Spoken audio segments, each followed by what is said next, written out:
Sebelum mendengarkan firman Tuhan, mari kita berdoa. Kami mengucap syukur sekali lagi untuk hari yang baru yang Tuhan anugerahkan bagi kami. Kami percaya bahwa rahmat-Mu selalu baru atas hidup kami dan kebenaran-kebenaran-Mu yang Kau sediakan bagi kami juga selalu baru, selalu segar. Dan biarlah kami boleh mengalami firman Tuhan pagi hari ini dengan penuh sukacita. Di dalam nama Tuhan Yesus Kristus, datanglah kerajaan-Mu, jadilah kehendak-Mu atas hidup kami. Haleluya. Amin. Bapak, Ibu, Saudara, kita masih membahas tentang mengejar kekudusan.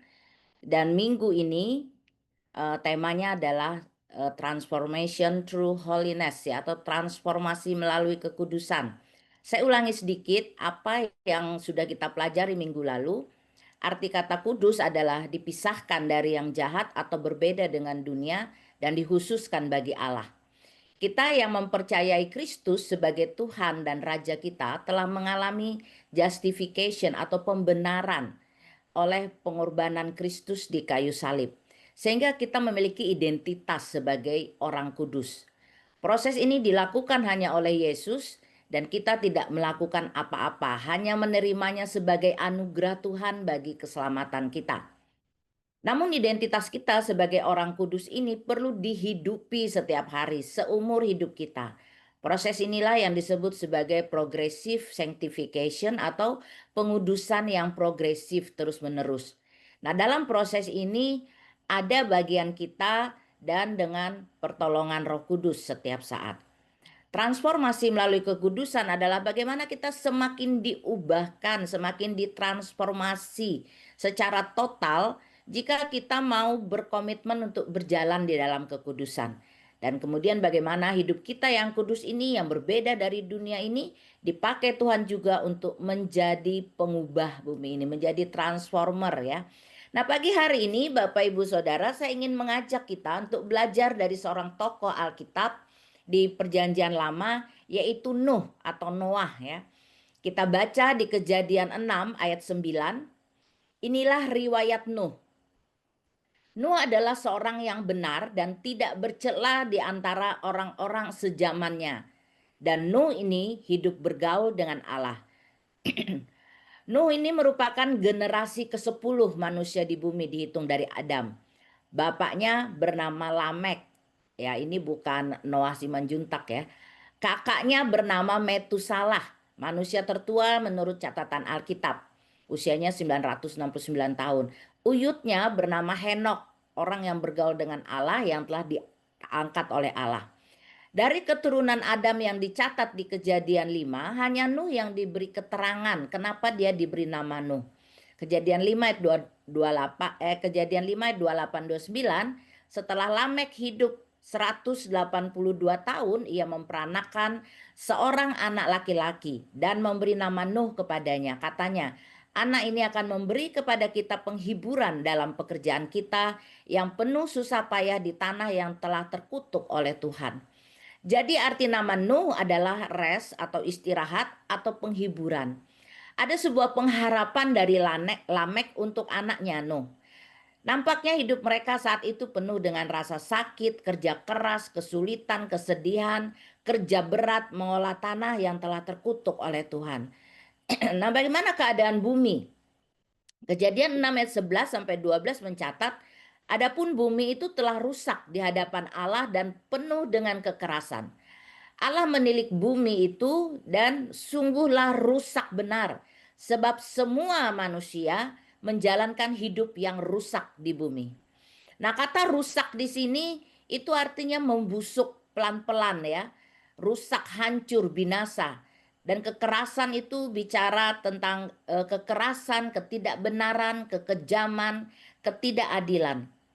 Jadi Bapak Ibu Saudara, Nuh itu lahir di tengah situasi yang sulit dan bertumbuh dalam komunitas yang rusak, yang bobrok.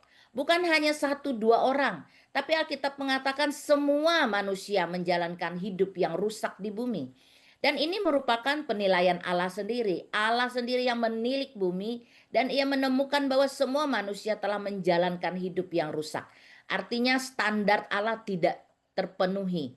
Nah, Bapak Ibu Saudara, bayangkanlah jika kita berada pada posisi Nuh. Kita hidup di tengah-tengah masyarakat atau bekerja di kantor yang kesemuanya menjalankan hidup yang rusak, yang tidak kudus. Nah, bagaimana respon kita? Kita mau jadi orang jujur, tapi di sekitar kita banyak orang-orang yang manipulatif. Dulu saya bekerja di salah satu perusahaan swasta yang cukup terkenal di Indonesia. Saya dipercayakan di bagian keuangan. Suatu saat saya diperintahkan atasan saya untuk membeli kebutuhan kantor ya di ETC Mangga 2. Kantor kami itu ada di seberang ETC. Saya ditemani oleh rekan kantor saya. Nah, waktu kami sampai di pertokoan, dia bilang gini sama saya, "Nak, kamu mau makan siang gratis nggak?" "Ya maulah," saya bilang. "Gini," dia bilang, "kita minta yang punya toko untuk naikin harga di kwitansi. Misalnya 100.000, ya kita suruh dia tulis 150." Nah, saya waktu itu kaget juga ya dengan usulan itu karena saya tidak pernah terpikir sebelumnya untuk melakukan hal itu. Tapi karena nggak enak sama temen, ya saya ikut aja. Tidak banyak memang yang bisa kami manipulasi ya karena biasanya pembelian kebutuhan kantor itu dipasok sekaligus dari toko langganan. Tapi hanya hari itu ada kebutuhan sedikit yang mendesak. Jadi hari itu, kalau tidak salah kami dapat 50.000 ya, kemudian kami bagi 2 cukuplah untuk makan siang. Tapi sampai di kantor saya merasa bersalah ya, saya lapor ke atasan saya dan mengaku dosa. Nah, berikutnya saya tidak boleh lagi ditemanin oleh rekan kerja itu kalau belanja kebutuhan kantor. Bapak Ibu Saudara, hari-hari ini dunia sudah mengabaikan yang namanya kekudusan. Kita mendengar, membaca, bahkan mengalami sendiri bagaimana orang tanpa malu-malu melakukan berbagai macam kejahatan begitu terang-terangan. Saya ingat dulu waktu kerusuhan Mei 98, ya lalu ada penjarahan besar-besaran di mana-mana. Kami waktu itu masih di Pondok Ungu Permai, Bekasi. Kami melihat orang lalu lalang ya di depan pastori, rumah pendeta yang kami tempati. Mereka mengangkut karung beras, kardus Indomie, ya karung gula, tepung gitu ya, gas, pokoknya apa aja yang bisa diambil mereka ambil gitu.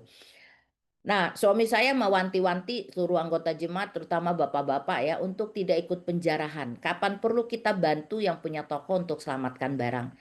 Tapi yang menjarah itu lebih banyak daripada yang menolong. Ya mereka membawa hasil jarahannya tuh kayaknya dengan sukacita banget gitu ya, seperti dapat durian runtuh gitu. Dan mereka heran dengan kami yang tidak ikut menjarah. Ada yang bilang, "Ayo Pak, Bu, ikut aja mumpung masih banyak Bu di sana." Tapi kami menggeleng dan kamilah yang dianggap aneh. Nah, ketika kita menjadi satu-satunya orang yang mempertahankan hidup kudus atau hidup benar di komunitas itu, malah kita yang dianggap aneh, dianggap goblok, yang tidak mau memanfaatkan kesempatan. Kita mungkin dijauhi, dibenci, dimusuhi, dianggap sok suci gitu ya, dianggap sok suci, dibully. Nah, bisa jadi kita akhirnya mengalami apa yang dinamakan sebagai sindrom minoritas. Sindrom minoritas itu adalah perasaan rendah diri atau inferior yang dialami seseorang karena identitasnya sebagai bagian dari kelompok minoritas dalam masyarakat.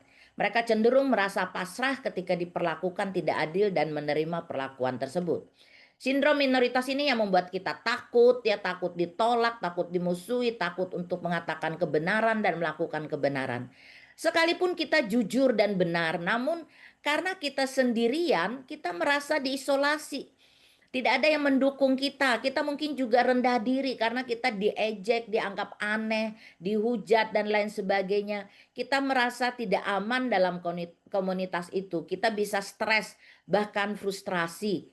Dan ketika kita sudah tidak tahan lagi dengan berbagai perlakuan mayoritas atas kita, maka akhirnya kita kompromi dengan mereka. Kita ikut apa yang mereka lakukan, bahkan katakan hidup kita tidak lagi berbeda dengan mereka. Kita tidak lagi menjadi orang kudus, identitas kita menjadi kabur. Kita akan berpikir bahwa susah atau percuma menentang mayoritas. Mayoritas selalu benar. Kita nggak mau dianggap picik, kampungan, ketinggalan zaman. Orang yang jujur dan benar zaman ini hidupnya bakalan susah. Nggak bakalan bisa jadi orang kaya, susah naik jabatan, susah dapat proyek. Karena untuk mendapatkan semuanya itu bukan lagi karena potensi atau kemampuan kita, tapi karena kedekatan dengan penguasa. Ada upetinya, ada suapnya gitu ya. Anak-anak muda kalau tidak merokok, kalau tidak narkoba, kalau tidak minum minuman keras, kalau sampai sekarang masih perjaka, masih perawan, dianggap kuno gitu ya, ketinggalan zaman. Bahkan lembaga-lembaga kekristenan tidak luput dari praktek manipulasi dan dianggap sah-sah saja karena semua orang juga melakukannya. Sudah jadi rahasia umum kalau dana bantuan untuk gereja itu pasti disunat, katanya untuk biaya administrasi. Invasi kerajaan Allah dianggap hanya untuk area-area tertentu saja di bumi ini. Tapi kalau misalnya bisnis dan politik dianggap sebagai area yang tidak bisa dimasuki oleh kerajaan Allah karena begitu mengguritanya ketidakkudusan di sana. Nah, Bapak Ibu Saudara, dari situasi-situasi tadi kita mungkin akan bertanya-tanya, mungkinkah kita mempertahankan hidup kudus di tengah-tengah situasi seperti ini?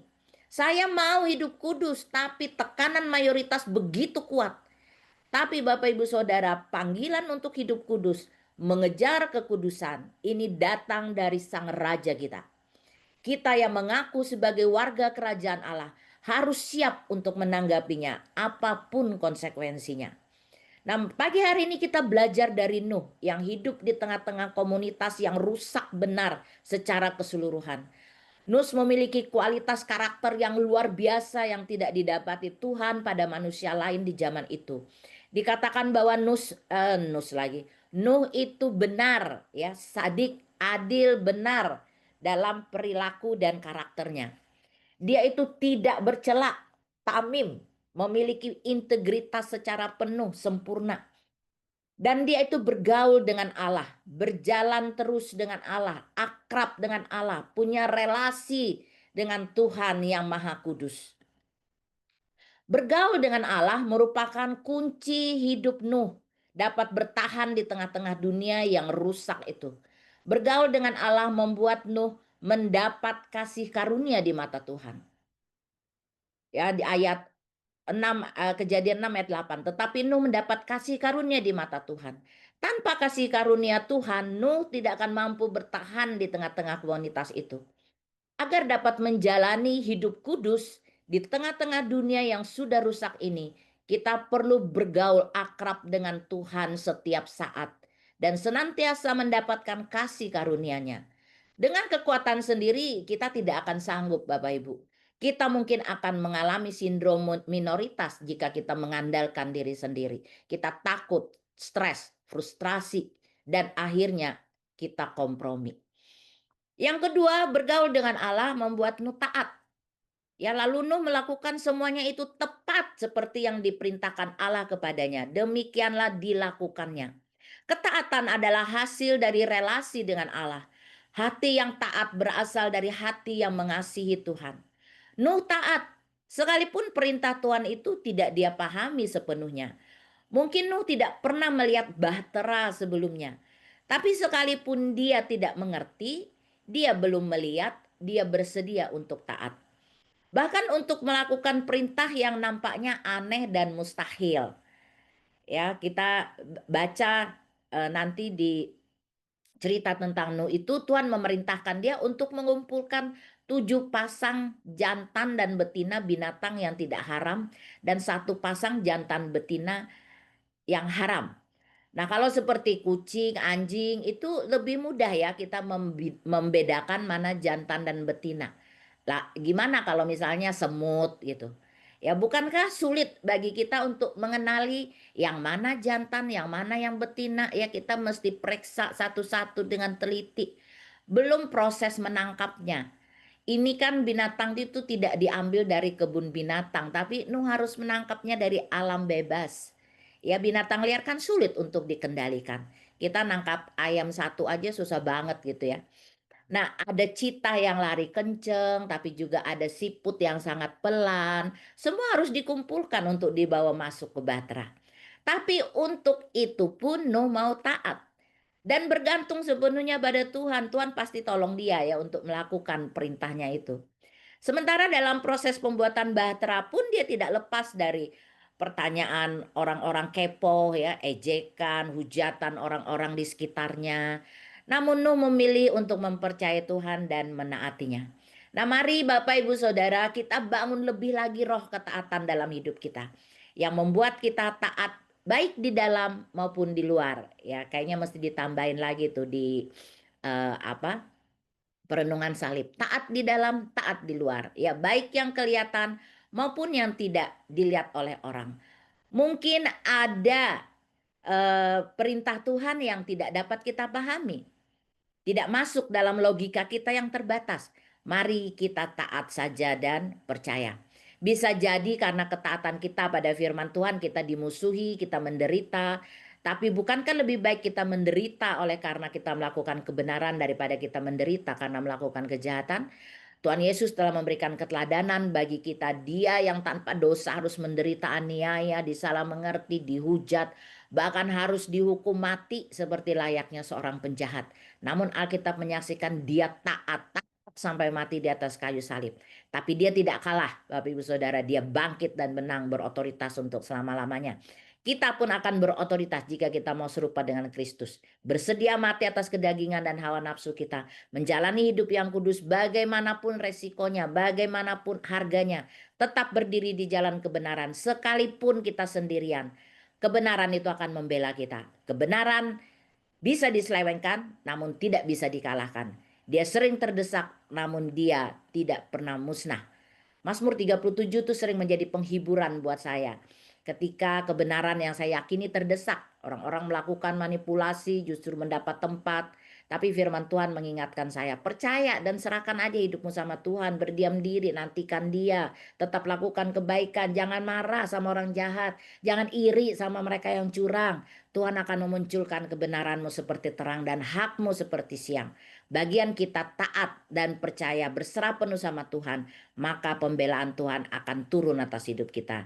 Jadi jangan takut, percaya saja, taat saja. Proteksi, reward, promosi datangnya dari Tuhan.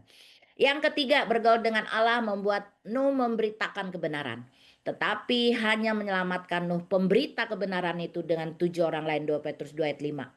Situasi yang tidak benar adalah kesempatan bagi kita untuk memberitakan kebenaran, baik melalui perkataan maupun tindakan kita. Alkitab memerintahkan kita baik atau tidak baik waktunya sampaikan kebenaran. Sekalipun itu pahit, mungkin itu akan menimbulkan goncangan. Sampaikanlah kebenaran. Musuh terbesar manusia adalah kebenaran yang disembunyikan.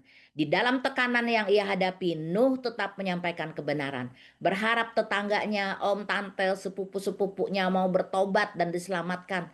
Tapi orang-orang mengabaikan dia. Pasti sakit rasanya diabaikan ketika kita menyampaikan kebenaran. Tapi Nuh telah melakukan bagiannya. Nah, mari kita sampaikan kebenaran di tengah-tengah situasi kita yang sulit. Bukan kepahitan atau persungutan. Jadi kebenaran yang kita sampaikan itu bermata dua untuk orang lain dan juga untuk kita. Firman Tuhan harus mengatasi semua situasi kita. Firman Tuhan harus berotoritas atas hidup kita. Sehingga dalam keadaan apapun yang mendesak kita, yang menekan kita, kita tidak akan kompromi dengan ketidakkudusan dan ketidakbenaran. Terakhir Bapak Ibu Saudara, transformasi apa yang Tuhan Allah kerjakan melalui kekudusan Nuh? Yang pertama bagi Nuh dan keluarganya. Semakin Nuh hidup dalam kekudusan, semakin dia bertumbuh menjadi orang yang taat dan mendapat kasih karunia Tuhan. Keluarga Nuh yang diselamatkan itu ada 8 orang. Angka 8 bagi orang Yahudi itu melambangkan hidup regenerasi. Kita membaca di Alkitab melalui Sem, Ham, dan Yafet lahirlah bangsa-bangsa yang tersebar di seluruh penjuru bumi. Ya bisa kita baca di Kejadian 9 ayat 7.